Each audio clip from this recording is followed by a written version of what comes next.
माझगाव सत्र न्यायालयाचा निकाल करुणा मुंडेंच्या बाजूने पोटगी देण्याचा कुटुंब न्यायालयाचा निर्णय कोर्टाने कायम ठेवला। धनंजय मुंडेंना आव्हान याचिका फेटाळत कोर्टाचा मोठा झटका। निकालामुळे धनंजय मुंडे तोंडावर पडले। मी 11 तारखेला आमच्या लग्नाचे फोटो शेअर करणार। माझ्याकडे सर्व पुरावे आहेत। 6 महिन्यामध्ये धनंजय मुंडेंची आमदारकी रद्द होणार, करुणा मुंडेंचा दावा। धनंजय मुंडेंच्या लोकांकडून माझ्या मुलीला उचलून घेऊन जाऊ अशी धमकी दिली जाते, करुणा मुंडेंचा आरोप। धनंजय मुंडेंची आमदारकी रद्द झाल्यावर माझा विजय होणार असल्याची करुणा मुंडेंची प्रतिक्रिया। मला प्रेमाच्या जाळ्यामध्ये अडकवून लग्न करणाऱ्याला धनंजय मुंडे 20 कोटी रुपये देणार होते, करुणा मुंडेंचा धनंजय मुंडेंबाबत खळबळजनक दावा। करुणा मुंडेंकडून कोर्टामध्ये धनंजय मुंडेंचं अंतिम इच्छापत्र सादर। मृत्यूनंतर मुलगा शिशिव अंत्यसंस्कार करणार असा करुणा यांनी सादर केलेल्या धनंजय मुंडेंच्या इच्छापत्रामध्ये उल्लेख।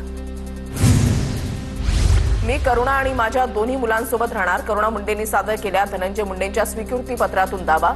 आई वडिलांच्या दबावाखाली दुसरं लग्न केलं, पण करुणा मुंडेंसोबत घटस्फोट घेणार नाही, स्वीकृती पत्रामध्ये उल्लेख। करुणा मुंडेंनी सादर केलेलं इच्छापत्र आणि स्वीकृती पत्र खोटं, धनंजय मुंडेंच्या वकिलांचा कोर्टात दावा। बनावट कागदपत्र बनवल्याप्रकरणी तक्रार केली असा युक्तिवाद धनंजय मुंडेंच्या वकिलांनी केलाय।